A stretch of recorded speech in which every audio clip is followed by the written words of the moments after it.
Hello, this is Buddy Romer. One consequence of the Reagan era is that today's consultants like Jim Duffy and Dane Struther pay fanatical attention to how the candidate presents himself on TV. Single board for higher education. So what we have to do is go through this film, pick out the best snippets. Here they view rushes of an ad they're making featuring Buddy Romer, who's standing for re-election as governor of Louisiana. And they've hit a problem with their candidate's TV style. When I leave office, I'll be an enthusiastic 22. American politicians have tried to sell the American voter for so long and looking in the camera making promises, and they're not believable anymore. They just are not believed at all. The focus groups are showing us that. The voters don't want to hear a politician. So you've got to find another way to sell their message. Fundamental changes. I think we'll have more candidates for office this next year than ever before. So wait a minute. So now we got the best guy that we've ever had. This guy can just deliver the camera better than anybody else, and now we can't use him. Is that basically where we are? This guy could sell a man with no teeth 2 steaks, and we know that. There's no doubt about that at all. But we can't use him in that facet, and that's a shame.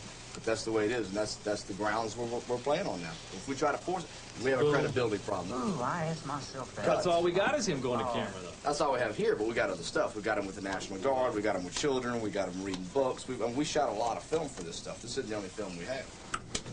The only man in the state's history who got younger while in office. Well, we got to humanize this guy. I mean, we got to humanize. He's an android to a degree. I mean, he's so bright that he's head and shoulders above everybody. The only guy who served as governor. We're not selling him. We're selling our message. We lose. All right. We lose. We're selling insurance. But it's not just the way the candidate talks to camera that presents problems for the TV propagandist. Experienced consultants like Raymond Struther believe that the influence of television is such that what a candidate looks like can be the deciding factor in an election. I try to be discreet and I try to be kind, but there are people who are not electable, and I try to help them through it. I actually had a candidate one time who came to me and said, I want to run for office, but we'll talk later, and spent about 6 months in plastic surgery and had his face changed and had suction done on the fat of his body and major operations, this gentleman. And when it was all over, we filmed him, and he looked like a nightmare. He didn't film well. He looked terrible, and he didn't run. If a candidate's physical appearance is so important, how successful would Abraham Lincoln, the greatest president in American history, have been today? There were comments in the press that he was rather ugly, and I wonder if a new Lincoln came now, if it were possible to do anything to get him elected, because what was inside his head wouldn't matter as much as what is outside. Oh, I think Lincoln could never have been elected in today's politics, no. But then William Faulkner couldn't be published in today's publishing either. Things change. Television's changed everything. If you had a yearbook of the U.S. Senate and the House from 30 or 40 years ago, you'd find a lot of unappealing, unattractive people. If you had a yearbook of people elected in the last 10 years, you'd find a whole group of very attractive people. I mean, image is very important. We're in the open. WCHS, TV8, Charleston, 2 on 1, Tom on 2. This is News 8 at 6. A local TV news program provides a clue as to the attractiveness standard required of today's American political candidates. Thank you, too. 20-year-old Francis Blankenship pleaded guilty to first-degree sexual abuse.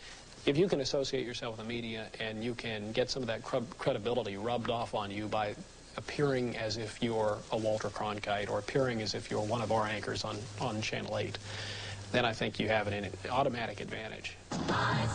It's Sears. It's guaranteed. Most political ads are shown in the commercial breaks during the nightly TV news programs. And today's candidates try and look like the crusading journalist. Tell them Clint Watkins is on the phone. Look, this is one program we've got to have. Just try to see this thing our way.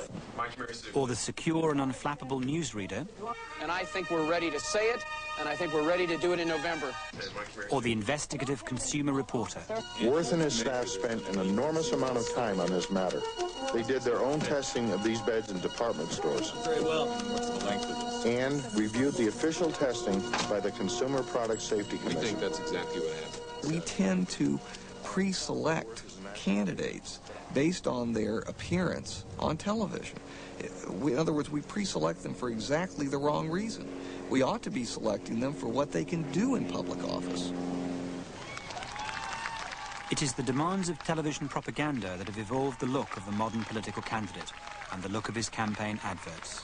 And the look is still evolving. Thank you and welcome back to Jabberwocky, the game show all America loves to watch. Bill, Ellen, and Debbie, are you ready? Ready. Debbie, you first. Good buddies for 300. He hired ex-Nazis to work on his political campaign. Bill. Who is David Duke? Yes. A recent trend is for political adverts to mimic game shows rather than the TV news. 1987. Alan. Who was David Duke? Yes. And that's the end of round 2. Stay tuned, folks. We'll be right back. We've had a convergence among 3 types of people. Anchor persons on television, politicians, and television game show hosts all look very much alike today. And again, that's the effect of television. West Virginia, a rural and poverty-stricken state, offers an insight into the consequences of today's TV propaganda. Whitewater rafting with some friends on West Virginia's New River is W. Gaston Caperton III, a wealthy insurance executive who woke up one morning and decided on a change of career. Well, West Virginia had real poor leadership for 4 years. I'd lived here all my life. I really loved this state. I loved its people. I'd had a successful business, and I thought, you know, there's more to life to this, and I really feel I can make a contribution and change things. And so I decided to run for governor. Caperton knew that his lack of political experience meant that without the help of a top consultant, he didn't stand a chance. So he turned to Washington-based Frank Greer, one of the slickest in the business. Gaston Caperton called me, and I didn't even know who he was, as a matter of fact. I had been recommended by friends of his whose campaigns I had worked on before, business associates and others, and asked me to come to West Virginia and said, I'd like to run for governor. And I've got the resources. I can write a check for this campaign. Greer traveled to West Virginia to decide Caperton's election strategy. The thing you try to do with research is to focus in on the things that are really important to the voters. In this case, it was a state that needed to improve its self-image, and more than anything else, we wanted to give a sense of what he was, why he was running, and who he was. Because remember, he started at 3% in the polls, and the first biographical material is simply to say, in the context of his values, where he came from, who he is, etc. Born and raised in West Virginia, it was here he learned about hard work and concern for others. He built a local family insurance agency into one of the largest in America, providing more than 500 jobs. He dedicated himself to helping people and improving education. Honest, capable, a progressive new leader for West Virginia. And now he's running for governor, Gaston Caperton. I believe that we can get West Virginia moving again. We're blessed with natural resources and great beauty. And we're blessed with hardworking people who want a better life for their kids, better schools, and more good jobs. That's why I'm running for governor. I want to bring us together as a team to build for the future. West Virginia, yes we can. Fact of the matter was that he spent several $1 million on the air, and we outspent our opponents. Gaston Caperton, progressive leadership for West Virginia. I think he spent probably $2.5 million in the primary, and probably spent another $1.5 million, $2 million in the general. Well, I think if I hadn't been able to buy television advertising, I don't believe I could have won that election, particularly with nobody knowing who I was. But I don't think I could have won it if I hadn't had a good story to tell. I don't think I could have won it if I hadn't campaigned night and day for a year and a half. None of Caperton's opponents had access to millions of dollars to buy television advertising time. Candidates like Charlotte Pritt, who stood against Caperton for the Democratic nomination for governor, believed the secret of his success was simple: money. Oh, he would never have been elected had he not been rich. He didn't have any experience, political experience. People didn't know who he was. I've been in the legislature for 8 years, 2 terms in the House, and then finishing a term in the Senate. The first woman to ever run and to win in my district, the Capital District, of 250,000 people. But Gaston could never have done it without money. He was packaged and marketed, and that's basically what's happened. It's the bastardization of democracy in America. And I'm sure that politicians and journalists and thinkers throughout the world wonder what in the world's going on in the United States, that these little packaged miniature robots are going around. It's an insult. It's an insult to the process. It's an insult to intelligent Americans. Unfortunately, because the democracy is set up here and based on capitalism, how much time you can buy here and there and everywhere, you find this thing going on. And that's why I say it's a bastardization of the democratic process. About what people in Frank's business do, I don't think that they create a candidate. I think basically if they're effective, they can honestly show the public what a candidate's really about. Not a politician, Caperton offers a new approach that will bring business and labor, education and government together. He'll put an end to politics as usual and give West Virginia a fresh start. Gaston Caperton, new leadership for a change. Caperton was the most politically inexperienced governor in the state's history, and a combination of television, Frank Greer, and money got him elected to office in 1988. Greer's ads concentrated on Caperton's fresh, clean-cut image. One of the few campaign promises he made in his adverts was about taxation. The Logan banner said it best. On taxes, Moore says yes. Caperton says no. No governor welcomes the necessity of raising taxes. It is neither an easy nor a politically popular action.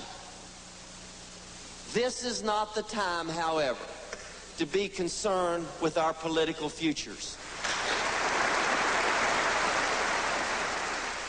First off, he campaigned that he wouldn't raise any taxes, but he got in, and instead he raised taxes about $400 million. It's a record high in the state, and everybody was very angry. I would have said that he probably would have been defeated soundly in those first 2 years because everybody felt they were betrayed. And I think suffered a lot the first 2 years I was in office because I knew what to do, I had the guts to do it, I got it done, but people really didn't understand why I was doing it, and I didn't feel a part of what I was doing, and it made them angry. And so I've had to learn a lot about that. It hasn't been easy. I've made mistakes, but I've always tried to do what's best for the people of West Virginia. Television propaganda has made it possible for inexperienced but rich and good-looking candidates like Caperton to come from nowhere and get elected to power. I've lived in Kanawha County all my life. But even his own consultant believes that this free market politics has its faults. Fundamentally, I think what's wrong with American politics is it's gotten too expensive